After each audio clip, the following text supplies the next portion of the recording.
जय श्रीराम मित्रांनो, चॅनलला सबस्क्राईब करा आणि बेल आयकॉनला क्लिक करा.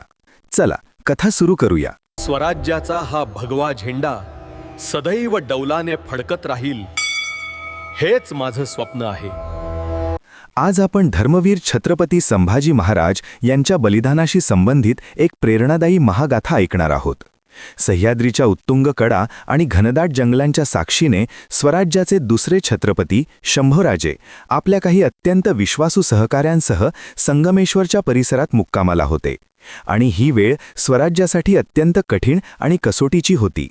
कारण एकीकडे मुघल सम्राट औरंगजेब आपल्या अफाट फौजेसह दख्खन काबीज करण्यासाठी जीवाचे रान करत होता आणि दुसरीकडे स्वराज्यात फितुरीची विषवल्ली हळूहळू मूळ धरत होती. संगमेश्वरचा तो परिसर शांत असला तरी त्या शांततेत एक प्रकारचे भयाण वादळ दडलेले होते. महाराज रायगडावरून निघाले तेव्हा त्यांच्या मनात स्वराज्याच्या भविष्याबद्दल अनेक विचार घोळत होते. औरंगजेबाने गेल्या अनेक वर्षांपासून महाराष्ट्राच्या मातीत तळ ठोकला होता, पण त्याला 1 इंचही जमीन सहजासहजी मिळत नव्हती. कारण समोर शिवरायांचा छावा संभाजी महाराज अढळ ढाल बनून उभे होते. महाराजांचे व्यक्तिमत्व तेजस्वी होते. त्यांच्या डोळ्यात शिवरायांचे स्वप्न आणि मनात धर्माप्रती असलेली अढळ निष्ठा स्पष्टपणे दिसत असे. त्यांच्यासोबत त्यांचे सर्वात निकटचे मित्र आणि विद्वान सल्लागार कवी कलश सावलीसारखे उभे होते, जे केवळ साहित्याचे जाणकार नव्हते तर संकटाच्या वेळी महाराजांच्या खांद्याला खांदा लावून लढणारे एक निष्ठावंत योद्धाही होते.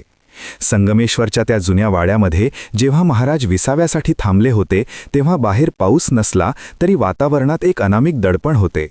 स्वराज्यातील काही वतनदार ज्यांना महाराजांनी शिस्त लावल्यामुळे राग होता, ते औरंगजेबाच्या सरदारांशी हातमिळवणी करून स्वराज्याचा घात करण्याचा कट रचत होते.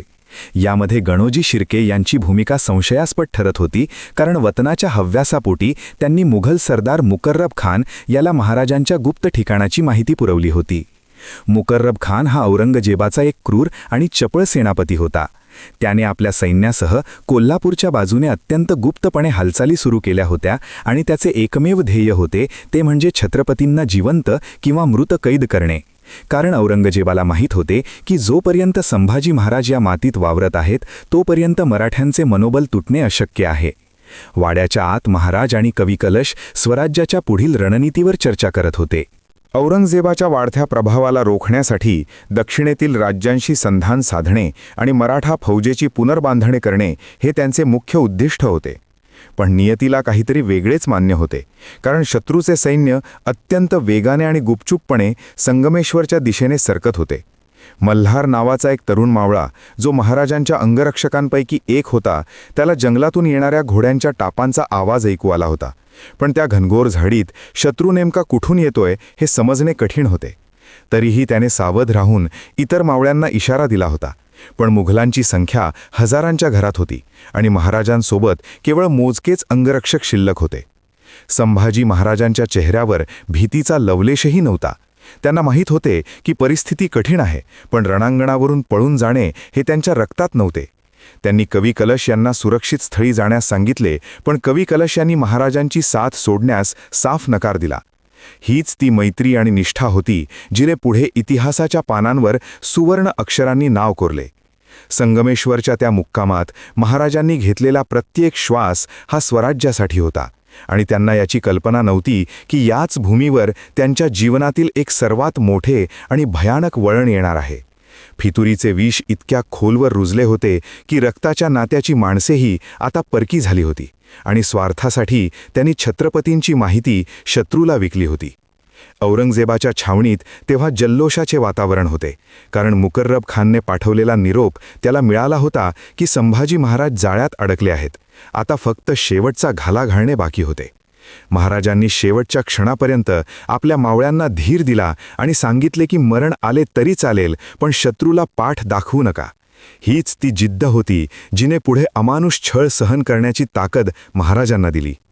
अशा प्रकारे या पहिल्या भागात आपण पाहिले की कशा प्रकारे स्वराज्य एका बाजूला बाह्य शत्रूशी लढत असताना अंतर्गत शत्रूंच्या जाळ्यात अडकले होते आणि संगमेश्वरच्या त्या निसर्गरम्य भूमीवर इतिहासाचा एक काळा अध्याय लिहिला जाण्याची तयारी सुरू झाली होती, जिथे एका छानाला पकडण्यासाठी हजारो कोल्हे एकत्र आले होते. पण तो छावा अजूनही आपल्या बाण्यावर ठाम होता. फितुरीचे हे विष स्वराज्याच्या मुळावर कसे उठले आणि मुघलांनी आपली चाल कशी रचली याचा हा भयानक पट आता उलगडू लागला होता. कारण स्वराज्याची शिस्त आणि नीतिमत्ता ही छत्रपती शिवाजी महाराजांनी इतकी कडक ठेवली होती की कोणालाही वैयक्तिक स्वार्थासाठी रयतेचे नुकसान करण्याची परवानगी नव्हती. पण याच शिस्तीचा राग मनात धरून काही जवळची माणसे शत्रूला जाऊन मिळाली होती आणि त्यात अग्रक्रमी नाव होते ते म्हणजे गणोजी शिर्के यांचे. गणोजी शिर्के हे नात्याने छत्रपती संभाजी महाराजांचे मेहुणे होते, तरीही त्यांच्या मनात वतनाचा हव्यास इतका मोठा होता की त्यासमोर त्यांना स्वराज्याचे हित दिसेनासे झाले होते. त्यांनी दाभोळच्या वतनासाठी महाराजांकडे वारंवार मागणी केली होती, पण शंभूराजांनी स्वराज्य हे रयतेचे आहे, ते कोणा एकाच्या वतनासाठी वाटता येणार नाही असे स्पष्टपणे बजावले होते. आणि नेमका हाच राग मनात धरून गणोजींनी स्वराज्याचा घात करण्याचे ठरवले. कोल्हापूरच्या परिसरात तळ ठोकून बसलेला मुघल सेनापती मुकर्रब खान हा अत्यंत धूर्त आणि संधिसाधू होता. त्याला जेव्हा समजले की गणोजी शिर्के हे महाराजांवर नाराज आहेत, तेव्हा त्याने या संधीचा फायदा घेण्याचे ठरवले आणि गुप्तहेरांच्या माध्यमातून गणोजींशी संपर्क साधला. वतनाचे आमिष दाखवून त्याने महाराजांच्या प्रत्येक हालचालीची माहिती मिळवण्यास सुरुवात केली. संगमेश्वर हे ठिकाण भौगोलिकदृष्ट्या अत्यंत सुरक्षित मानले जात होते, कारण तिथे जाण्यासाठी घनदाट जंगले आणि अवघड डोंगर वाटा ओलांडाव्या लागत होत्या. पण फितुरीने या वाटा शत्रूसाठी खुल्या केल्या होत्या. मुकर्रब खानने आपल्या निवडक 2000 घोडदळासह आणि पायदळासह कोल्हापूरहून अत्यंत वेगाने कूच केले. त्याने मुख्य रस्ते टाळून डोंगरदऱ्यांमधून प्रवास करण्याचे ठरवले, जेणेकरून मराठ्यांच्या गुप्तहेरांना त्याची चाहूल लागणार नाही. मुघल सैनिकांच्या मनात भीती होती, कारण त्यांनी शंभूराजांचे शौर्य प्रत्यक्ष पाहिले होते. पण मुकर्रब खान त्यांना सतत चिथावणी देत होता की हीच ती वेळ आहे जेव्हा आपण या छाव्याला कैद करून औरंगजेबाचे स्वप्न पूर्ण करू शकतो. रात्रीच्या वेळी मशाल न लावता घोड्यांच्या टापांचा आवाज कमी करण्यासाठी त्यांच्या खुरांना कापड बांधून मुघल फौज संगमेश्वरच्या दिशेने सरकत होती. वाटेत लागणाऱ्या गावातील लोकांना धाक दाखवून किंवा काही ठिकाणी मारहाण करून त्यांनी आपला मार्ग मोकळा केला होता. इकडे संगमेश्वरमध्ये महाराज आपल्या सहकाऱ्यांसह भविष्यातील मोहिमांची आखणी करत असताना त्यांना अजिबात कल्पना नव्हती की काळ इतक्या जवळ येऊन पोहोचला आहे. मल्हार आणि त्याचे काही सोबती रात्रीच्या वेळी पहारा देत होते, पण जंगलातील झाडांच्या सावल्यांमध्ये मुघल सैनिक इतके मिसळून गेले होते की त्यांची हालचाल ओळखणे कठीण झाले होते. गणोजी शिर्के स्वतः मुकर्रब खानला वाटाड्या म्हणून मदत करत होते. त्यांनी अशा अडवाटा निवडल्या होत्या ज्या केवळ स्थानिक लोकांनाच माहीत होत्या. यामुळे मुघल सैन्याने अत्यंत कमी वेळात सह्याद्रीचे कडे ओलांडले आणि ते संगमेश्वरच्या अगदी वेशीवर येऊन ठेपले. वातावरणात एक प्रकारची भयान शांतता पसरली होती. केवळ रात्रीच्या पक्ष्यांचा आवाज आणि वाऱ्याची झुळूक ऐकू येत होती. पण या शांततेत रक्ताच्या नात्यातील एका माणसाने केलेल्या फितुरीचे पातक दडलेले होते, जे येणाऱ्या काळात संपूर्ण स्वराज्याला रडवणार होते. मुकर्रब खानने आपल्या सैन्याला वाड्याभोवती वेढा घालण्याचे आदेश दिले. त्याने सैन्य अशा प्रकारे विभागले होते की वाड्यातून बाहेर पडण्याचा प्रत्येक मार्ग बंद झाला होता. तो स्वतः एका उंच जागी उभा राहून वाड्याच्या हालचालींवर लक्ष ठेवून होता आणि त्याच्या डोळ्यात विजय मिळवल्याची एक क्रूर चमक होती. जेव्हा मुघल सैन्य अगदी वाड्याच्या दाराशी पोहोचले, तेव्हा कुठे मराठा रक्षकांना काहीतरी अघटित घडत असल्याचा संशय आला. पण तोपर्यंत खूप उशीर झाला होता, कारण हजारो मुघल सैनिक अचानक अंधारातून बाहेर आले आणि त्यांनी वाड्यावर हल्ला चढवला. फितुरीच्या या विषाने केवळ एका छत्रपतींना धोक्यात आणले नव्हते, तर स्वराज्याच्या अस्तित्वावरच प्रश्नचिन्ह उभे केले होते. आणि अशा प्रकारे एका फितुराच्या वतनाच्या हव्यासापोटी स्वराज्याचा सूर्य ग्रहण लागण्याच्या उंबरठ्यावर येऊन पोहोचला होता. संगमेश्वरच्या त्या वाड्याभोवती मुघल सैन्याचा वेढा पडला होता आणि रात्रीच्या त्या गर्द अंधारात अचानक तलवारींच्या खणखणाटाने आणि युद्धाच्या गर्जनेने शांतता भंग पावली होती. मुकर्रब खानच्या आदेशानुसार मुघल सैनिकांनी वाड्याच्या दरवाजावर धडक दिली आणि मराठ्यांच्या मोजक्याच मावळ्यांनी प्राणाची बाजी लावून त्यांना रोखण्याचा प्रयत्न सुरू केला. मल्हार आपल्या तलवारीने शत्रूचे वार झेलत होता आणि आपल्या सहकाऱ्यांना ओरडून सांगत होता की जोपर्यंत श्वास आहे तोपर्यंत शत्रूला आत येऊ देऊ नका. पण शत्रूचे संख्याबळ अफाट होते आणि त्यातच फितुरीमुळे मुघलांना वाड्यातील चोरवाटा आणि कच्चे दुवे आधीच माहीत झाले होते. वाड्याच्या आत जेव्हा युद्धाचा आवाज पोहोचला, तेव्हा छत्रपती संभाजी महाराजांनी आपली भवानी तलवार म्यानातून बाहेर काढली आणि कवी कळश यांनीही शस्त्र धारण केले. महाराजांच्या डोळ्यात भीती नव्हती, तर एक प्रकारचे अढळ तेज होते, जे मृत्यूलाही आव्हान देत होते. मुकर्रब खानाचा मुलगा इखलास खान आणि त्याचे सैनिक वाड्याच्या भिंतीवरून आत उतरले आणि त्यांनी चहूकडून वेढा अधिकच घट्ट केला. रक्ताचे पाट वाहू लागले होते आणि मावळे एकामागून एक कोसळत होते, पण त्यांची स्वामीभक्ती इतकी प्रबळ होती की जखमी अवस्थेतही ते मुघलांच्या पायाला विळखा घालत होते. महाराज आणि कवी कलश अंगणात आले तेव्हा समोर मुकर्रब खान घोड्यावर स्वार होऊन उभा होता. त्याच्या चेहऱ्यावर एक क्रूर हास्य होते, कारण त्याला माहीत होते की त्याने आज इतिहासातील सर्वात मोठी शिकार केली आहे. महाराजांनी एकटाकी झुंज देत अनेक मुघल सैनिकांना यमसदनास पाठवले. कवी कलश यांनीही आपल्या पराक्रमाने शत्रूला मागे सारले, पण मुकर्रब खानने अचानक पाठीमागून जाळे फेकण्याचे आदेश दिले आणि छुप्या पद्धतीने महाराजांना जेरबंद करण्याचा प्रयत्न केला. ज्या छत्रपतींनी आयुष्यभर रणांगणावर शत्रूला पाणी पाजले होते, त्यांना अशा प्रकारे दगाफटक्याने कैद करणे हे मुघलांच्या नीच प्रवृत्तीचे दर्शन घडवत होते. शेवटी अफाट फौजेच्या जोरावर मुकर्रब खानने संभाजी महाराज आणि कवी कलश यांना साखळदंडात जखडले. मल्हार हा दुरून हे सर्व हतबल होऊन पाहत होता. त्याने महाराजांना सोडवण्याचा प्रयत्न केला, पण मुघल सैनिकांनी त्याला जखमी करून बाजूला फेकले. महाराजांच्या अंगावर जखमा झाल्या होत्या, पण त्यांची मुद्रा अजूनही सिंहासारखीच डरावणी होती. मुकर्रब खानने मोठ्या गर्वाने ओरडून सांगितले की आज दख्खनचा सुलतानी काटा निघाला, पण त्याला हे माहीत नव्हते की एका संभाजीला कैद करून तो हजारो संभाजी महाराष्ट्राच्या मातीत निर्माण करत आहे. संगमेश्वरच्या त्या मातीत रक्ताचा सडा पडला होता आणि स्वराज्याचा सूर्य एका काळ्या कुट्ट ढगाआड जात असल्याचे दृश्य दिसत होते.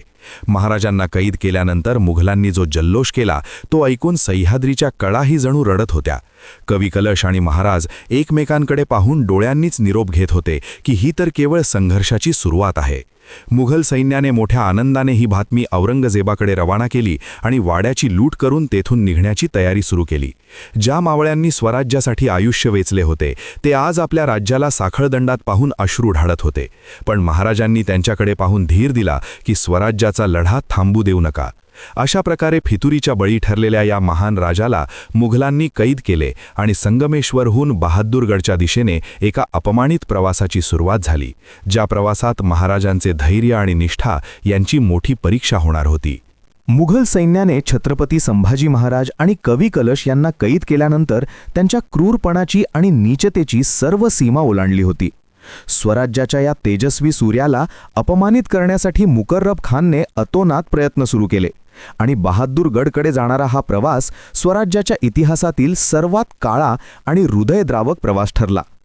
मुकर्रब खानने मुद्दामहून महाराजांना आणि कवी कलश यांना विदूषकाचे विचित्र कपडे घातले, त्यांच्या डोक्यावर लाकडी टोप्या ठेवल्याच आणि अंगावर साखळदंडांचे ओझे लादले. इतकेच नाही तर ज्या हातांनी स्वराज्याचे रक्षण केले त्या हातांना आणि पायांना लोखंडी बेड्या ठोकून त्यांना उंटावर उलट्या दिशेने बसवले गेले, जेणेकरून वाटेत लागणाऱ्या गावातील लोकांना त्यांचा अपमान पाहता येईल. मुघलांचे ढोलताशे मोठ्या जोरात वाजत होते, शिंगे फुंकली जात होती आणि मुघल सैनिक विजयाच्या गर्जना करत होते. पण या सर्व गोंधळातही संभाजी महाराजांचे व्यक्तिमत्व एखाद्या शांत हिमालयासारखे अढळ दिसत होते. त्यांच्या चेहऱ्यावर भीतीचा लवलेशही नव्हता. उलट त्यांच्या डोळ्यांतील तीक्ष्ण तेज पाहून मुघल सैनिकांची नजर खाली झुकत होती. वाटेत लागणाऱ्या प्रत्येक गावात जेव्हा ही झिंड पोहोचत होती तेव्हा तिथली रयत, अबालवृद्ध आणि माता भगिनी आपल्या राजाची ही अवस्था पाहून रडत होत्या. कोणाचेही हात अन्नाकडे जात नव्हते आणि प्रत्येक घरात जणू सूतक पसरले होते. पण महाराज आपल्या नजरेने त्या रयतेला धीर देत होते की तुमचा राजा झुकलेला नाही. कवी कलश यांची अवस्था ही अत्यंत बिकट होती. त्यांना अनेक ठिकाणी जखमा झाल्या होत्या आणि साखळदंडांचे घर्षण होऊन रक्त वाहत होते. तरीही ते महाराजांकडे पाहून आपल्या ओठांनी शिवशंभू नामाचा जप करत होते. ही निष्ठेची पराकाष्ठा होती, जी पाहून शत्रूही मनोमन थक्क झाला होता. मुकर्रब खान घोड्यावर स्वार होऊन मोठ्या ऐटीत पुढे चालला होता. त्याला वाटत होते की या अपमानामुळे संभाजी महाराज खचून जातील आणि औरंगजेबासमोर गुडघे टेकतील. पण त्याला हे माहीत नव्हते की सह्याद्रीचे कडे कधी वाकत नाहीत, ते फक्त तुटतात. भर उन्हात धुळीने माखलेल्या रस्त्यावरून हा प्रवास सुरू असताना महाराजांना पाणीही नाकारले जात होते. पण त्यांच्या अंतर्मनात स्वराज्याची आणि छत्रपती शिवाजी महाराजांच्या संस्कारांची मोठी शिदोरी होती, जिने त्यांना या अमानुष परिस्थितीतही ताठ मानेने उभे राहण्याची ताकद दिली होती. काही ठिकाणी संतापलेले मावळे मुघलांवर हल्ला करण्याचा प्रयत्न करत होते, पण महाराजांना वेढून असलेल्या अफाट मुघल सैन्यासमोर त्यांचा नाईलाज होत होता. मल्हार हा गुप्तवेशात या धिंडीच्या मागे मागे चालला होता. आणि त्याच्या मनात एकच विचार होता की आपल्या राजाची ही विटंबना करणारा औरंगजेब आता कधीच शांतपणे झोपू शकणार नाही. प्रत्येक पाऊल पुढे पडताना मुघलांचा अहंकार वाढत होता, पण त्याचवेळी महाराष्ट्राच्या मातीतील प्रत्येक कणामध्ये मुघलांविरुद्धचा द्वेष आणि स्वराज्यासाठी काहीही करण्याची जिद्द पेटत होती. या प्रवासाने केवळ एका राजाला कैद केले नव्हते, तर संपूर्ण मराठा साम्राज्याला एक नवा शत्रू आणि एक नवे ध्येय दिले होते. बहादूरगडच्या वेशीवर जेव्हा ही धिंड पोहोचली, तेव्हा तिथे औरंगजेबाने आधीच मोठी तयारी करून ठेवली होती. त्याला ही बातमी मिळाली होती की संभाजी महाराज अद्यापही शांत आणि निर्भय आहेत, ज्यामुळे औरंगजेबाच्या मनात धाकधूक सुरू झाली होती की इतक्या अपमानानंतरही हा मनुष्य इतका शांत कसा असू शकतो. धिंड जेव्हा मुघल छावणीत शिरली, तेव्हा हजारो मुघल सैनिकांनी आरडाओरडा करून महाराजांना डिवचण्याचा प्रयत्न केला, पण शंभूराजांनी आपली नजर सरळ ठेवली होती, जणू ते या जगातील क्षुद्र गोष्टींच्या पलीकडे गेले होते. अशा प्रकारे हा अपमानित प्रवास संपला आणि महाराज बहादूरगडच्या त्या काळ कोठडीत पोहोचले, जिथे आता औरंगजेबाशी त्यांचा थेट मुकाबला होणार होता.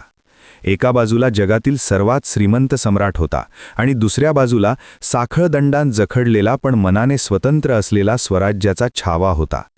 बहादूरगडच्या त्या भव्य आणि विस्तीर्ण मुघल छावणीत आज एक वेगळाच तणाव आणि उत्साह दाटला होता, कारण ज्या छत्रपती संभाजी महाराजांनी गेल्या 9 वर्षांपासून मुघल साम्राज्याची झोप उडवली होती, ते आज प्रत्यक्ष औरंगजेबासमोर उभे केले जाणार होते. औरंगजेबाने आपला दरबार अत्यंत थाटामाटात सजवला होता. चहूकडे सशस्त्र पहारेकरी आणि त्याचे सर्वात मोठे सेनापती उपस्थित होते. औरंगजेब आपल्या उंच सिंहासनावर बसून त्या क्षणाची वाट पाहत होता, जेव्हा त्याचा सर्वात मोठा शत्रू त्याच्यासमोर गुडघे टेकताना दिसेल.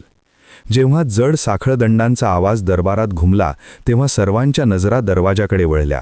अंगावर तेच विदूषकाचे कपडे, हातापायांत लोखंडी बेड्या आणि शरीरावर जखमांच्या खुणा असूनही शंभूराजांचे चाळणे एखाद्या सिंहासारखेच डौलदार होते.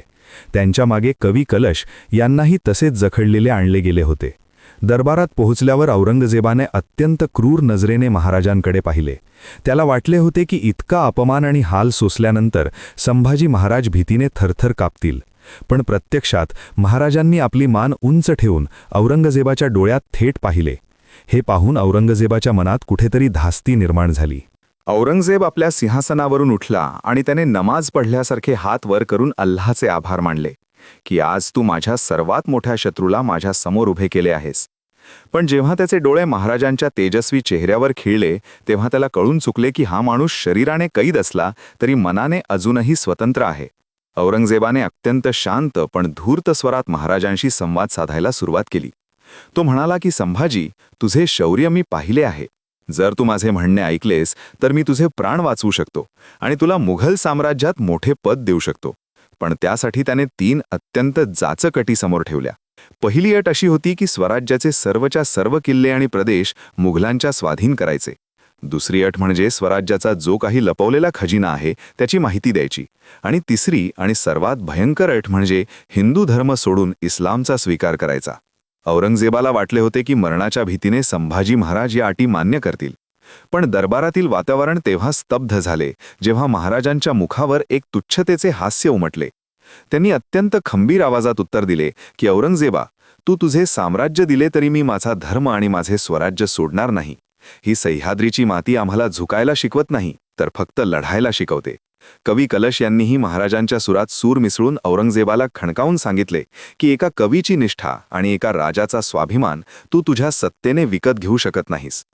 औरंगजेबाचा चेहरा रागाने लालबुंद झाला. त्याला आपल्या आयुष्यात असा नकार ऐकण्याची सवय नव्हती.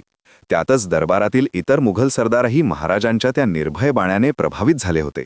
पण औरंगजेबाच्या भीतीने ते काही बोलू शकत नव्हते. मल्हार हा दुरून हे सर्व नाट्य पाहत होता.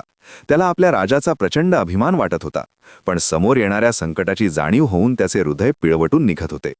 औरंगजेबाने शेवटी कडाडून आदेश दिला की जर संभाजी महाराज या अटी मानत नसतील तर त्यांचा असा छळ करा की त्यांनी स्वतःहून मृत्यूची मागणी करावी.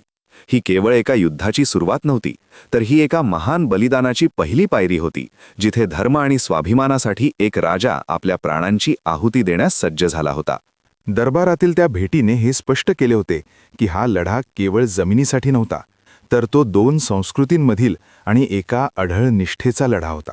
जिथे शंभूराजांनी स्पष्ट केले होते की मरण पत्करले तरी चालेल, पण औरंगजेबासमोर मान झुकणार नाही. औरंगजेबाच्या त्या अढळ अटी आणि क्रूर प्रस्तावावर संपूर्ण दरबार स्तब्ध झाला होता. प्रत्येकाला वाटत होते की मृत्यूसमोर उभा असताना संभाजी महाराज कदाचित आपला पवित्रा बदलतील. पण शिवरायांच्या छाव्याने जेव्हा आपले मस्तक अभिमानाने वर केले, तेव्हा त्यांच्या चेहऱ्यावर एक असे हास्य होते ज्याने औरंगजेबाच्या अहंकाराला थेट छेद दिला. महाराजांनी अत्यंत शांत पण वज्रासारख्या कठोर आवाजात औरंगजेबाला उद्देशून सांगितले की औरंगजेबा, तू मला तुझे राज्य देण्याचे आमिष दाखवतोस, पण ज्या स्वराज्यासाठी माझ्या वडिलांनी आपले आयुष्य वेचले आणि ज्या धर्मासाठी हजारो मावळ्यांनी आपले रक्त सांडले, त्या स्वराज्याला आणि धर्माला मी तुझ्या क्षुद्र सत्तेसाठी कधीच विकणार नाही. संभाजी महाराजांचे हे शब्द दरबाराच्या कानाकोपऱ्यात घुमले आणि औरंगजेबाच्या चेहऱ्यावरील विजयाची चमक अचानक गायब झाली.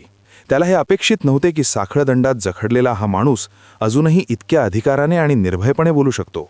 महाराजांनी पुढे ठणकावून सांगितले की तुझे हे प्रस्ताव आणि तुझ्या अटी माझ्यासाठी कवडी मोलाच्या आहेत.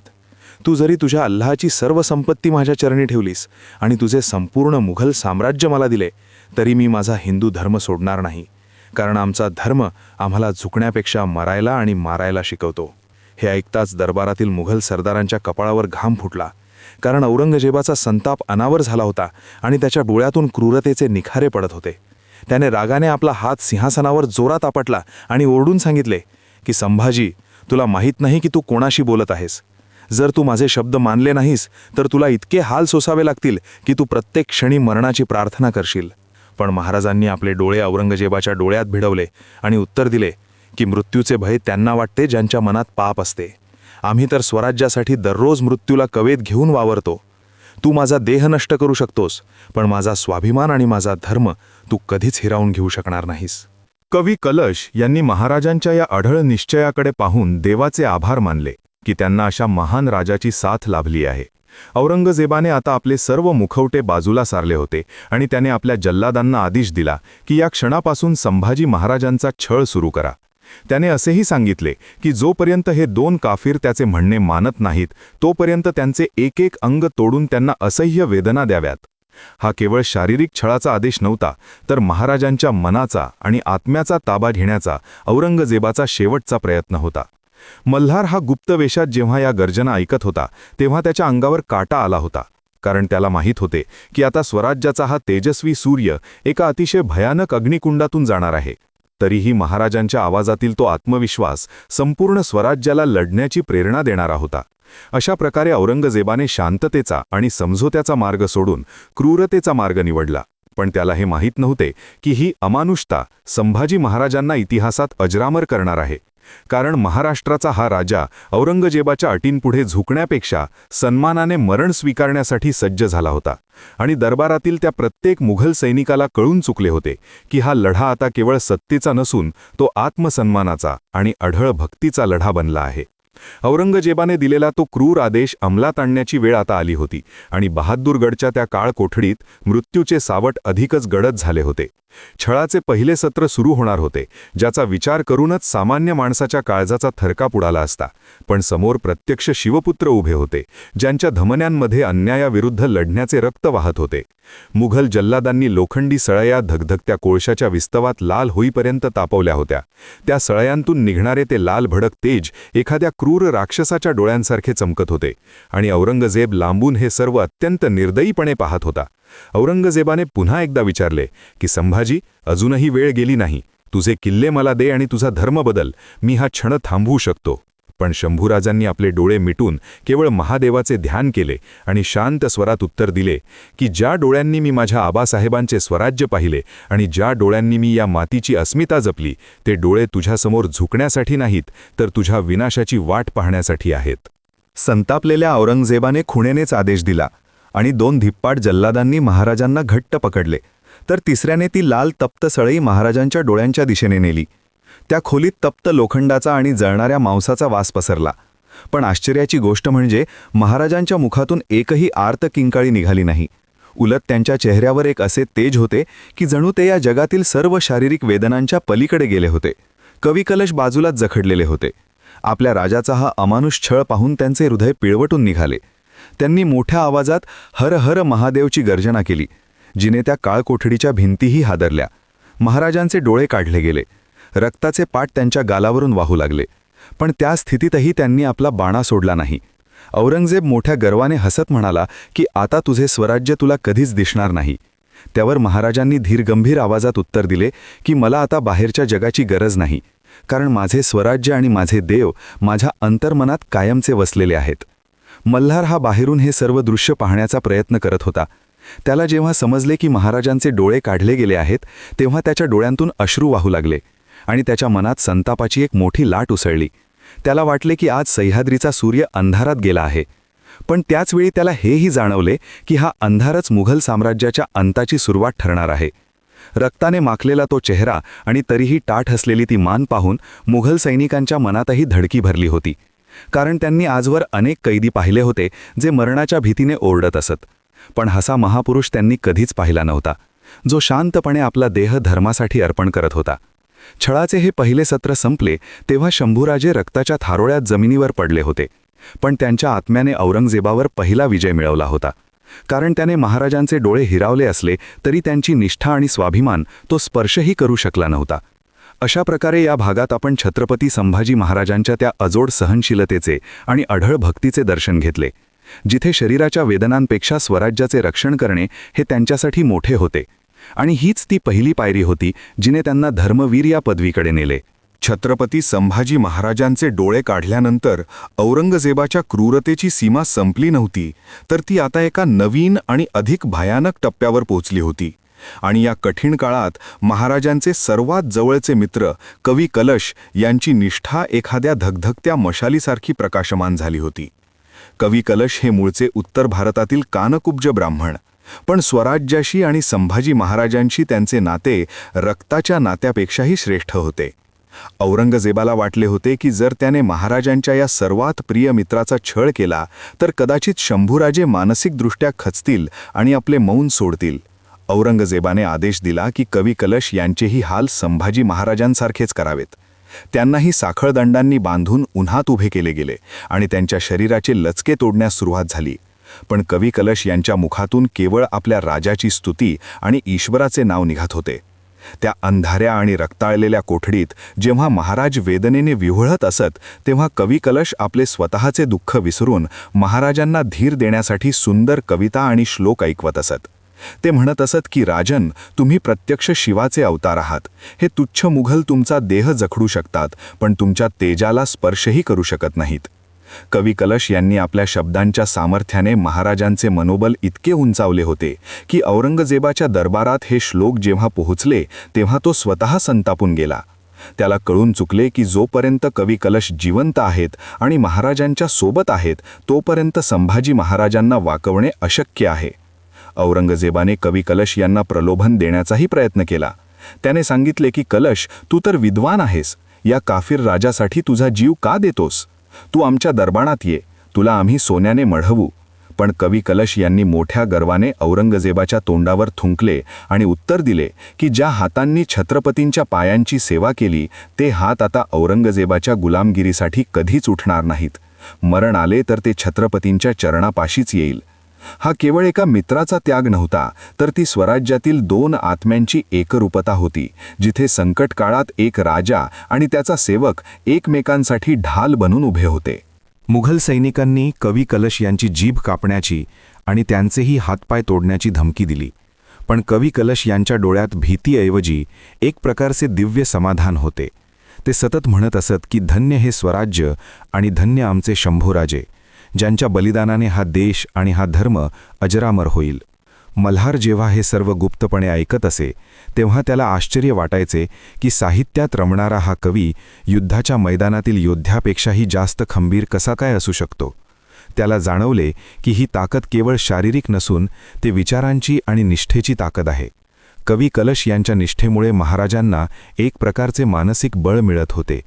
डोळे गेल्यामुळे बाह्य जग जरी अंधकारमय झाले असले तरी कवी कलश यांच्या शब्दांमुळे महाराजांच्या अंतर्मनात स्वराज्याचे तेजस्वी रूप सतत जिवंत राहत होते. औरंगजेबाच्या क्रूरतेचा प्रत्येक घाव कवी कलश आपल्या अंगावर घेत होते आणि प्रत्येक वेळी मोठ्या आवाजात शिवशंभू नामाचा जयघोष करत होते. ज्याने मुघल छावणीतील वातावरण अधिकच तणावपूर्ण झाले होते.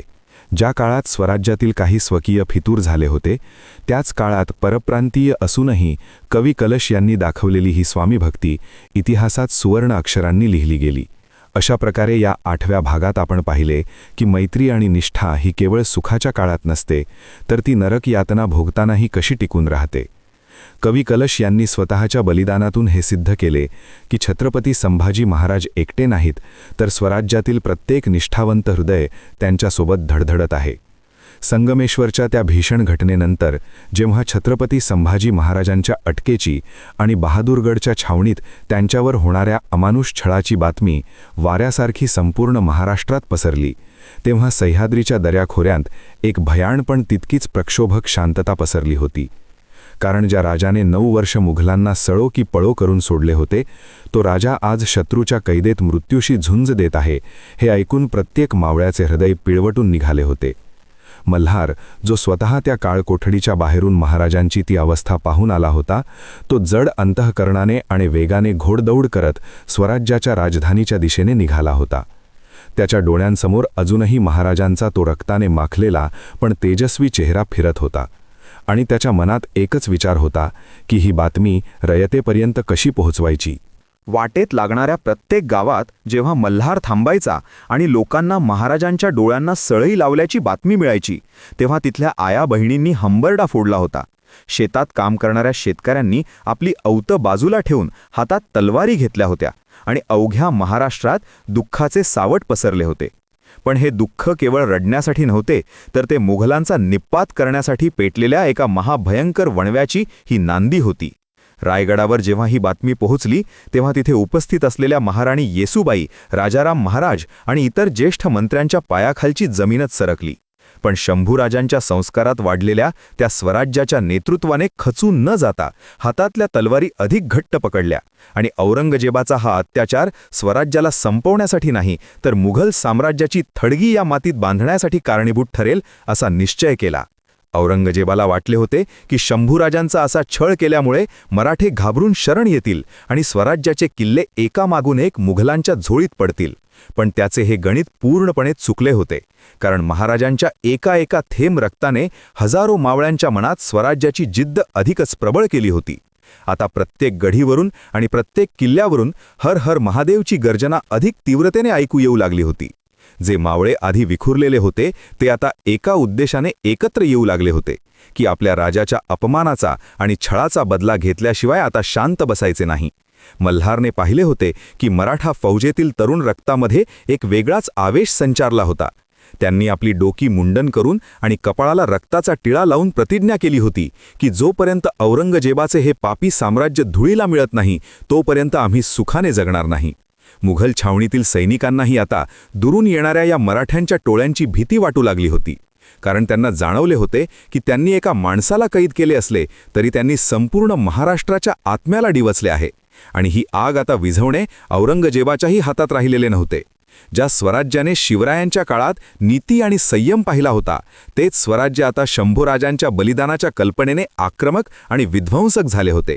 प्रत्येक डोंगर आणि प्रत्येक दगड आता मुघलांच्या रक्ताची मागणी करत होता. औरंगजेबाच्या छावणीत जसे छळाचे सत्र सुरू होते, तसेच बाहेर स्वराज्यात क्रांतीची मशाल पेटली होती. आणि हीच ती वेळ होती जेव्हा स्वराज्यातील प्रत्येक घराघरातून एक संभाजी बाहेर पडणार होता, ज्याची ताकद पाहून औरंगजेबाचे सिंहासन हादरल्याशिवाय राहणार नव्हते. अशा प्रकारे या 9व्या भागात आपण पाहिले की महाराजांचा छळ हा स्वराज्याला कमकुवत करणारा ठरला नाही, तर तो मराठ्यांना अधिक एकसंध आणि जिद्दी बनवणारा ठरला, जिथे पराभवाचे रूपांतर आता विजयाच्या संकल्पेत झाले होते. आणि सह्याद्रीच्या प्रत्येक कड्यावरून आता रक्ताच्या बदल्यात रक्ताचीच मागणी होत होती. औरंगजेबाची अस्वस्थता आता पराकोटीला पोहोचली होती, कारण ज्या डोळ्यांनी स्वराज्याचे स्वप्न पाहिले, ते डोळे काढल्यानंतरही संभाजी महाराजांचा आत्मविश्वास तसूभरही कमी झाला नव्हता. उलट त्यांच्या आवाजातील धार आणि औरंगजेबाबद्दलचा तिरस्कार अधिकच प्रखर झाला होता. औरंगजेबाला वाटले होते की अंधारामध्ये जखडलेला हा राजा आता तरी आपली हार मान्य करेल आणि जीवनदानाची याचना करेल. पण जेव्हा औरंगजेब पुन्हा एकदा त्या काळकोठडीत गेला आणि त्याने आपला तोच जुना प्रश्न विचारला, तेव्हा महाराजांनी आपल्या रक्ताळलेल्या चेहऱ्याने पण तडफदार आवाजात औरंगजेबाला असे चोख प्रत्युत्तर दिले की औरंगजेबाच्या अहंकाराच्या चिंधड्या उडाल्या. महाराजांनी ठणकावून सांगितले की अरे औरंग्या, तू माझे डोळे काढले तरी तुझ्या पापांचे साम्राज्य पाहण्यासाठी मला डोळ्यांची गरज नाही. माझी दृष्टी आता माझ्या रयतेच्या डोळ्यांत वसली आहे आणि तुझा विनाश आता अटळ आहे. हे शब्द ऐकताच औरंगजेब रागाने वेडापिसा झाला. त्याला वाटले की हा माणूस अजूनही इतका प्रभावीपणे बोलतोच कसा, आणि याच संतापाच्या भरात त्याने आपला सर्वात क्रूर आदेश दिला की याची जीभ छाटा, जेणेकरून हा पुन्हा कधीच माझ्याशी किंवा आपल्या देवांशी संवाद साधू शकणार नाही. मुघल जल्लाद जेव्हा धारदार शस्त्र घेऊन महाराजांच्या समोर आले, तेव्हा कवी कलश यांनी पुन्हा एकदा हर हर महादेवची गर्जना केली. पण यावेळी मुघल सैनिकांनी त्यांनाही मारहाण करून शांत करण्याचा प्रयत्न केला. महाराजांनी आपली जीभ शत्रूच्या स्वाधीन केली, पण त्यांच्या मनात महादेवाचे आणि स्वराज्याचे जे अखंड नामस्मरण सुरू होते ते जगातील कोणतेही शस्त्र थांबवू शकणार नव्हते. अमानुषपणे आणि अत्यंत क्रूर पद्धतीने महाराजांची जीभ कापली गेली आणि रक्ताचा मोठा फवारा त्या कोठडीत उडाला. पण आश्चर्याची गोष्ट म्हणजे संभाजी महाराजांच्या मुखातून एकही वेदनेचा शब्द निघाला नाही.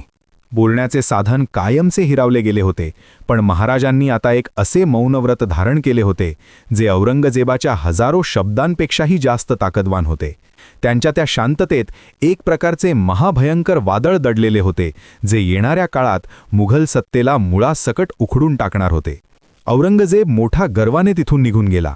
त्याला वाटले की त्याने आता संभाजी महाराजांचा आवाज कायमचा बंद केला आहे, पण त्याला हे माहीत नव्हते की राजाची ही शांतताच आता स्वराज्यातील लाखो मावळ्यांची गर्जना बनणार आहे.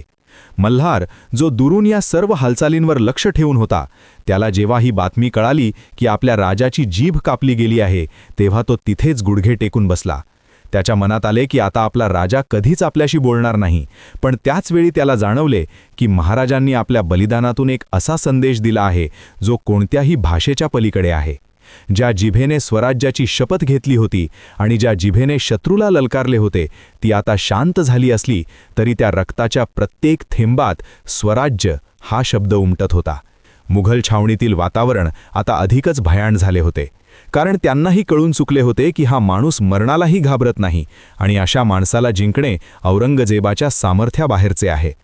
महाराजांच्या त्या मौनव्रताने संपूर्ण महाराष्ट्राला एक नवी प्रेरणा दिली की शब्दांपेक्षा कृती आणि त्याग हा अधिक मोठा असतो, आणि या शांततेतूनच आता स्वराज्याच्या नव्या युद्धाची ठिणगी पडणार होती, जिथे प्रत्येक मराठी माणूस आता संभाजी महाराजांचा आवाज बनून औरंगजेबावर तुटून पडणार होता.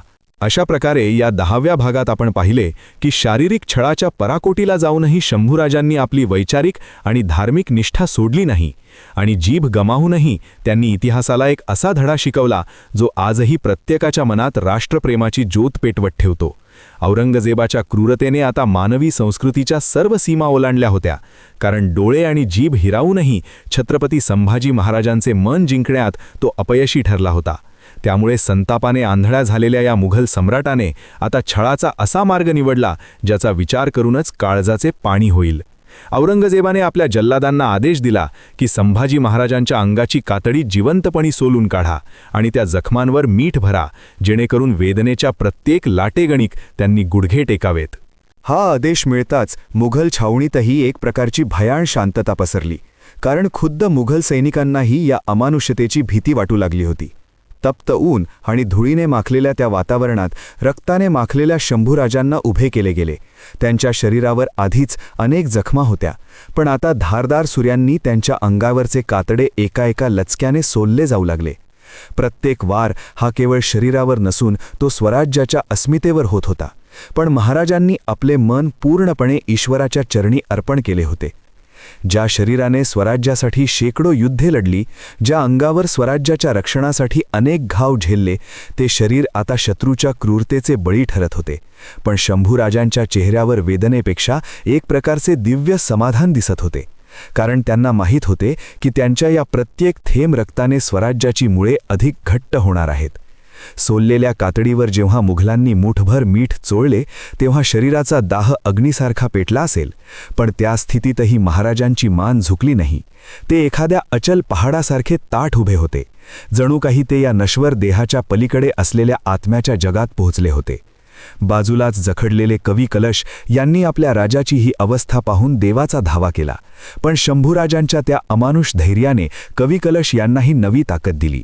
त्यांनी आपल्या मनातच महाराजांना साष्टांग दंडवत घातला, कारण असा धर्मवीर इतिहासाने याआधी कधीच पाहिला नव्हता.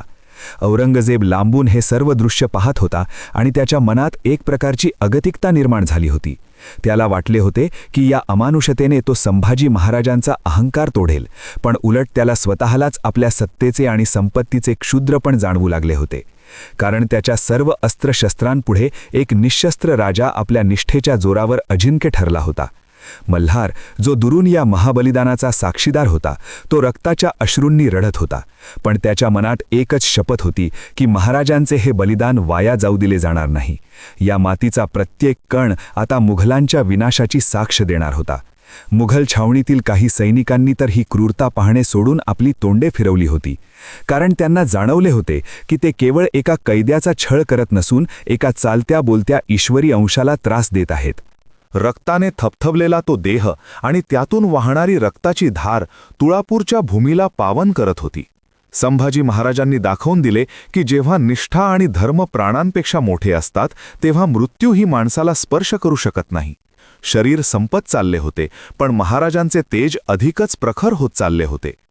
अशा प्रकारे या 11व्या भागात आपण अमानुषतेचा कळस पाहिला, जिथे औरंगजेबाने आपली सर्व क्रूरता पणाला लावली, पण शंभूराजांनी आपल्या अढळा निश्चयाने सिद्ध केले की सह्याद्रीचा हा छावा मरेल, पण औरंगजेबाच्या गुलामीचा स्वीकार कधीच करणार नाही.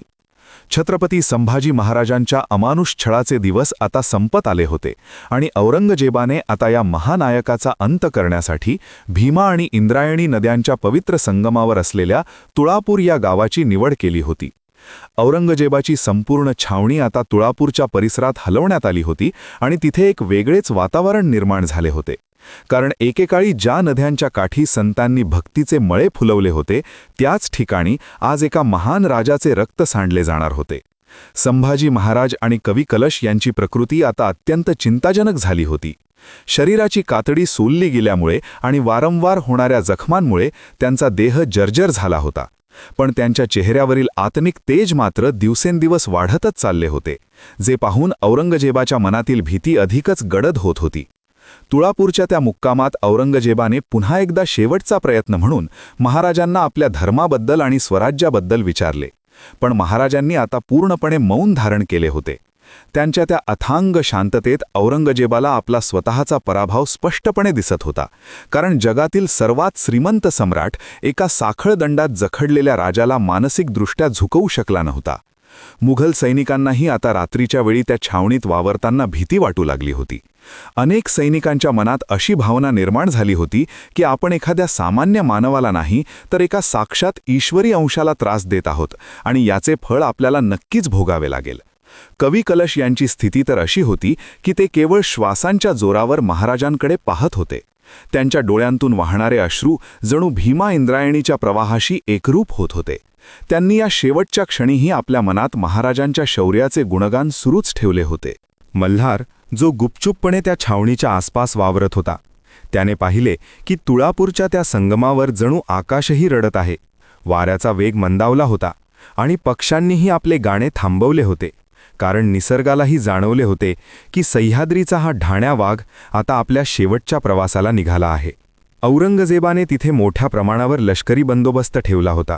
त्याला भीती होती की मराठे अचानक हल्ला करून आपल्या राजाला सोडवून नेतील, पण त्याला हे माहीत नव्हते की मराठे आता केवळ राजाला सोडवण्यासाठी नाही तर राजाच्या बलिदानाची प्रेरणा घेऊन स्वराज्याचा वणवा पेटवण्यासाठी सज्ज झाले आहेत. तुळापूरच्या त्या काळकोठडीत महाराजांनी आपल्या वडिलांचे म्हणजेच छत्रपती शिवाजी महाराजांचे आणि जिजाऊ साहेबांचे स्मरण केले. त्यांना आठवले ते गड किल्ले, तो सह्याद्री आणि ती निष्पाप रयत, ज्यांच्यासाठी त्यांनी हे सर्व दुःख आनंदाने स्वीकारले होते. मृत्यूसमोर दिसत असतानाही शंभूराजांच्या मनात पश्चातापाचा एकही थेंब नव्हता. उलट त्यांना अभिमान वाटत होता की त्यांनी औरंगजेबाच्या समोर कधीच मान झुकवली नाही आणि आपला धर्म शेवटपर्यंत जपला. मुघल जल्लादांनी आता फाशीची आणि वधाची तयारी पूर्ण केली होती. त्यांच्या हातातील कुऱ्हाडी आणि तलवारी रक्ताने माखल्या जाण्यासाठी सज्ज होत्या. पण त्या पोलादी शस्त्रांपेक्षाही संभाजी महाराजांचा संकल्प अधिक मजबूत होता. रात्रीच्या त्या प्रहरात जेव्हा तुळापूरमध्ये केवळ नद्यांच्या पाण्याचा आवाज येत होता, तेव्हा महाराज आपल्या अंतर्मनात महादेवाच्या चरणी लीन झाले होते. जणू काही हा देह आता केवळ एक जुने वस्त्र आहे जे त्यांना टाकून द्यायचे आहे.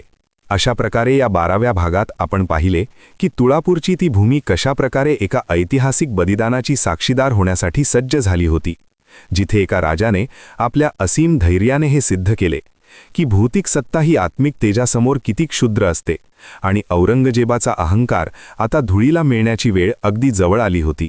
आजच्या भागात आपण औरंगजेबाच्या त्या अहंकारी सत्तेचा आणि त्याच्या वैयक्तिक पराभवाचा प्रवास पाहणार आहोत. कारण जगातील सर्वात श्रीमंत आणि शक्तिशाली सम्राट असूनही त्याने एका निशस्त्र कैद्यासमोर आपले मानसिक धैर्य पूर्णपणे गमावले होते. गेल्या 40 दिवसांपासून औरंगजेबाने संभाजी महाराजांवर क्रूरतेचा जो नंगानाच घातला होता, त्याचा मूळ उद्देश केवळ शरीर नष्ट करणे हा नव्हता, तर छत्रपतींच्या मनातील स्वराज्य आणि धर्माचा अढळ अभिमान चिरडून टाकणे हा होता. पण औरंगजेबाला आता हे पूर्णपणे कळून चुकले होते की त्याने जड साखळदंडांनी महाराजांचा देह जरी जखडला असला तरी त्यांच्या अढळ आत्म्यावर तो ताबा मिळवू शकलेला नाही. रात्रीच्या वेळी आपल्या मखमली बिछाण्यावर पडून असतानाही औरंगजेबाला अस्वस्थता जाणवत होती. त्याला संभाजी महाराजांचे ते तेजस्वी डोळे काळोखातही आपल्याला शोधत आहेत असा वारंवार भास होत होता. आणि ज्या माणसाची जीभ कापली, डोळे काढले आणि शरीराची कातडी सोलली, तो माणूस मृत्यूची भीक मागण्याऐवजी इतका शांत आणि गंभीर कसा राहू शकतो, या प्रश्नाने त्याला वेड लावले होते. औरंगजेब जेव्हा शेवटचा प्रयत्न म्हणून तुळापूरच्या त्या काळाकोठडीत पोहोचला, तेव्हा तिथे पसरलेला रक्ताचा वास आणि कविकलेश यांचे ते निष्प्राण होत चाललेले शरीर पाहून त्याला क्षणभर अस्वस्थ वाटले. पण समोर रक्ताच्या थारोळ्यात पडलेल्या शंभूराजांकडे पाहताच त्याला मनोमन जाणवले की हा माणूस खऱ्या अर्थाने जिंकला आहे आणि मी माझ्या सर्व सत्तेनिशी हरलो आहे. औरंगजेबाने अत्यंत हताश स्वरात आपल्या मनात कबुली दिली की जर माझ्या 4 मुलांपैकी एक जरी संभाजीसारखा असता तर मी हे संपूर्ण जग केव्हाच पादाक्रांत केले असते. हा औरंगजेबाचा सर्वात मोठा वैयक्तिक पराभव होता. कारण तलवारीच्या जोरावर तो जमिनीचा तुकडा जिंकू शकत होता, पण निष्ठेच्या जोरावर शंभूराजांनी प्रत्यक्ष मृत्यूलाही आपले गुलाम केले होते. औरंगजेबाच्या छावणीतील मुघल सरदारही आता दबक्या आवाजात महाराजांच्या शौर्याची चर्चा करू लागले होते. त्यांना वाटले होते की संभाजीराजे गुडघे टेकतील आणि आपण स्वराज्यावर सहज विजय मिळवू. पण उलट महाराजांच्या या अमानुष बलिदानाने मुघल सैनिकांच्या मनात एक प्रकारची धडकी भरली होती की ज्या राज्याचे राजे असे महान आहेत, त्या राज्याची प्रजा आपल्याला या मातीत कधीच सुखाने जगू देणार नाही. औरंगजेबाचा संताप आता अनावर झाला होता, कारण त्याला हे सत्य टोचत होते की उद्या जेव्हा इतिहास लिहिला जाईल तेव्हा त्यात औरंगजेबाला एक क्रूर राक्षस आणि संभाजी महाराजांना एक महान धर्मवीर म्हणून ओळखले जाईल. त्याने आपले सर्वस्व पणाला लावूनही त्याला संभाजी महाराजांच्या मुखातून आपल्या धर्माविरुद्ध एकही शब्द ऐकायला मिळाला नाही. तुळापूरच्या त्या मातीत आता एक असा धडा कोरला गेला होता की शरीर हे नश्वर असते, पण विचार आणि निष्ठा ही चिरंतन असते. औरंगजेबाने आता शेवटचा टोकाचा निर्णय घेतला होता, पण तो विजय साजरा करण्यासाठी नव्हता, तर आपला आंतरिक पराभव झाकण्यासाठी होता. मल्हार जेव्हा या सर्व परिस्थितीचे निरीक्षण करत होता, तेव्हा त्याला कळून चुकले की औरंगजेब आता मानसिकदृष्ट्या वैफल्यग्रस्त झाला आहे आणि तो जो शेवटचा अमानुष घरला घालणार आहे तो त्याच्या विनाशाची सुरुवात ठरेल. कारण एका छत्रपतींचा अंत करून तो स्वराज्यात हजारो नवीन योद्धे जन्माला घालत होता. अशा प्रकारे या 13व्या भागात आपण पाहिले की कशा प्रकारे शारीरिक शक्ती ही नैतिक शक्तीपुढे हतबल ठरली आणि औरंगजेबासारखा क्रूर सम्राट एका साखळदंडात जखडलेल्या पण मनाने ताठ असलेल्या मराठी राजासमोर पराभूत झाला, ज्या पराभवाचा डाग मुघल साम्राज्याला इतिहासातून कधीच पुसता येणार नव्हता. फाल्गुन अमावस्येचा तो काळोखा दिवस उजडला आणि 11 मार्च 1689ची ती सकाळ स्वराज्याच्या इतिहासातील सर्वात दुःखद आणि तितकीच प्रेरणादायी सकाळ ठरली. कारण आज तुळापूरच्या पवित्र भूमीवर धर्मासाठी आणि स्वराज्यासाठी एका महायोद्ध्याने आपल्या प्राणांचे बलिदान देण्याचे ठरवले होते. भीमा आणि इंद्रायणी नद्यांच्या संगमावर वातावरणात एक अनामिक आणि भयाण शांतता पसरली होती. आकाश ढगांनी ग्रासलेले होते आणि वाऱ्याची झुळूकही जणू आपल्या राजाचा शेवटचा निरोप घेण्यासाठी थांबली होती.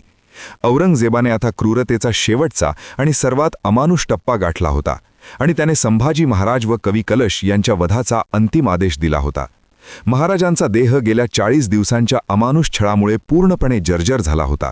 त्यांच्या अंगावर कातडी नव्हती, डोळे नव्हते, जीभ नव्हती, पण त्यांच्या आत्म्याचे तेज मात्र अजूनही एखाद्या धगधगत्या सूर्यासारखे प्रखर होते आणि वधस्तंभाच्या दिशेने जात असताना त्यांच्या प्रत्येक पाऊलखुणेतून तुळापूरची माती पावन होत होती. कवी कलश हे महाराजांच्या सावलीसारखे शेवटच्या श्वासापर्यंत सोबत होते.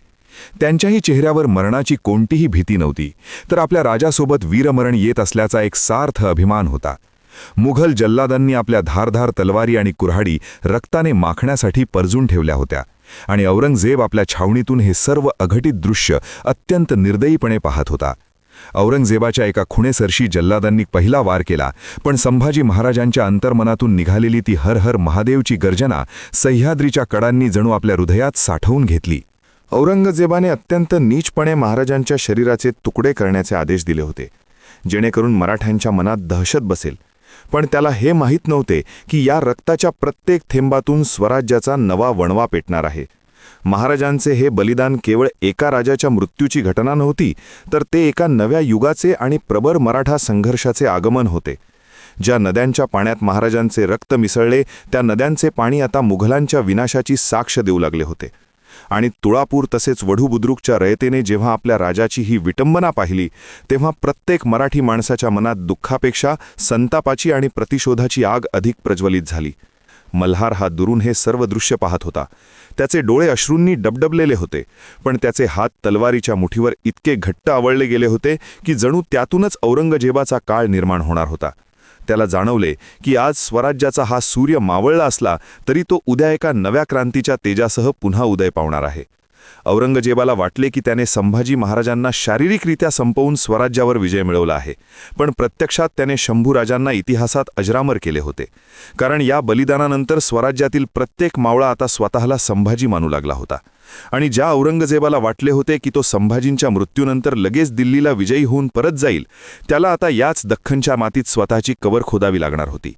11 मार्च 1689 हा दिवस जरी मराठा साम्राज्यासाठी एक काळा दिवस असला, तरी तो धर्मवीर संभाजी महाराजांच्या अढळ निष्ठेचा आणि धैर्याचा सर्वोच्च विजय दिवस होता, ज्यांनी आपल्या प्राणांचे बलिदान दिले, पण स्वराज्य आणि हिंदू धर्माशी कधीच कसलीही तडजोड केली नाही.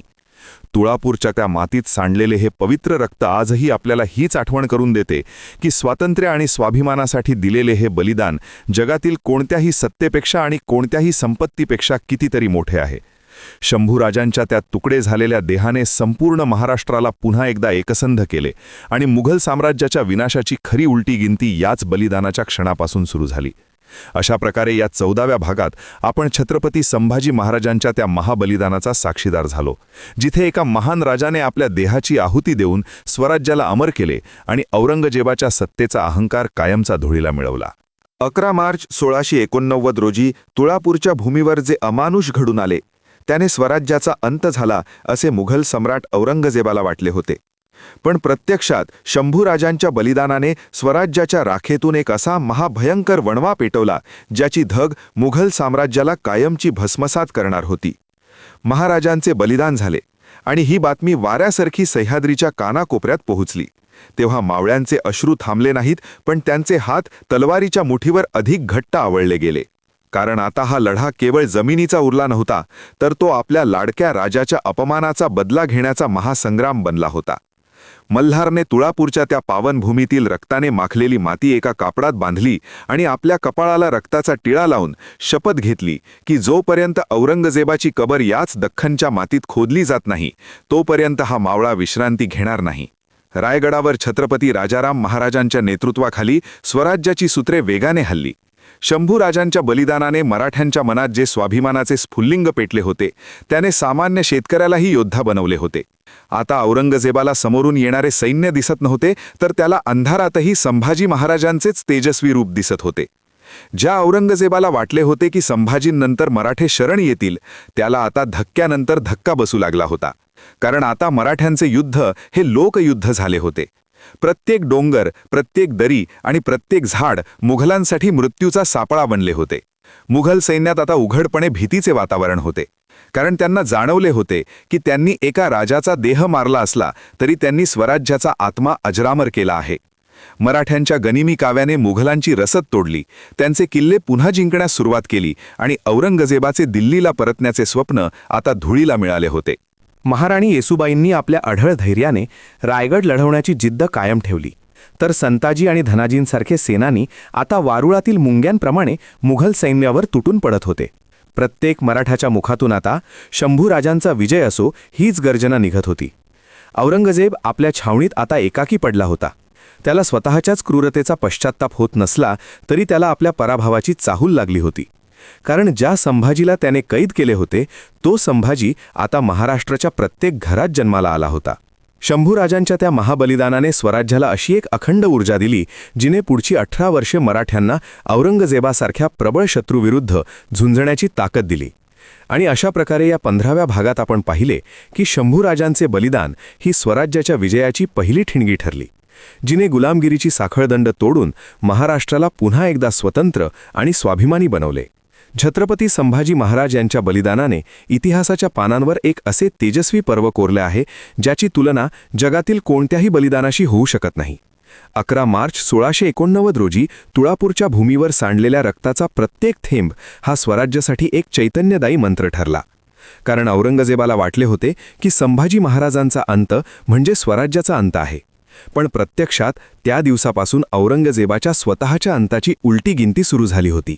ज्या संभाजी राजांना औरंगजेबाने साखळदंडांनी जखडले, त्यांचे डोळे काढले आणि जीभ छाटली, त्याच राजाने अमानुष छळ सोसूनही औरंगजेबाच्या सत्तेसमोर आणि धर्मासमोर आपली मान झुकवली नाही. हे शौर्य पाहून सह्याद्रीचे कडेही आजही अभिमानाने ताठ उभे आहेत असे वाटते. औरंगजेब पुढची 18 वर्षे याच दख्खनच्या मातीत मराठ्यांशी लढत राहिला. त्याला कधीच दिल्लीला विजयी होऊन परत जाता आले नाही आणि शेवटी याच महाराष्ट्राच्या मातीत त्याची कबर खोडली गेली. हा शंभूराजांच्या बलिदानाचा सर्वात मोठा विजय होता. आज शेकडो वर्षे उलटल्यानंतरही जेव्हा आपण धर्मवीर संभाजी महाराजांचे नाव घेतो तेव्हा प्रत्येक मराठी माणसाच्या मनात स्वाभिमानाची आणि राष्ट्रप्रेमाची एक प्रचंड लाट उसळते.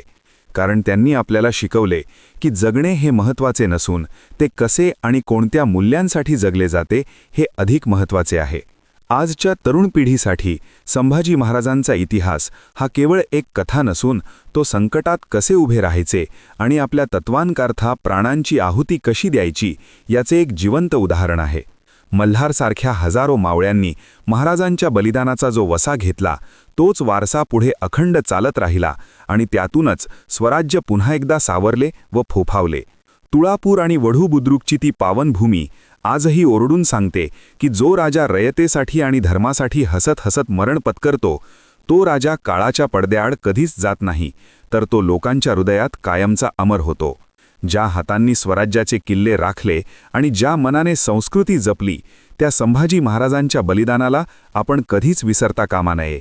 कारण त्यांच्या त्या 40 दिवसांच्या नरकयातनांमुळेच आज आपण स्वतंत्र आणि स्वाभिमानाने जगत आहोत. अशा प्रकारे शंभूराजांची ही महागाथा आपल्याला सांगते की सत्ता आणि संपत्ती येते आणि जाते, पण जो माणूस निष्ठेवर अढळ राहतो तोच इतिहासात अजरामर होतो. आणि छत्रपती संभाजी महाराज हे स्वराज्याच्या आकाशात ध्रुवताऱ्यासारखे कायमचे चमकत राहतील, जे आपल्याला कायम संघर्षाची आणि विजयाची प्रेरणा देत राहतील. मित्रांनो, छत्रपती संभाजी महाराज यांच्या बलिदानाची ही महागाथा तुम्हाला कशी वाटली हे आम्हाला कमेंटमध्ये नक्की कळवा. हा व्हिडिओ जास्तीत जास्त लोकांपर्यंत पोहोचवण्यासाठी लाईक आणि शेअर करा. अशाच प्रेरणादायी धार्मिक आणि ऐतिहासिक कथा पाहण्यासाठी आपल्या चॅनलला सबस्क्राईब करा आणि बेल आयकॉन दाबायला विसरू नका. तुमच्या मौल्यवान प्रतिसादाबद्दल मनपूर्वक धन्यवाद. जय जिजाऊ, जय शिवराय, जय शंभूराजे. धन्यवाद. मी स्वराज्याचा राजा आहे. मस्तक फक्त स्वराज्यासाठी आणि देवासाठी झुकेल.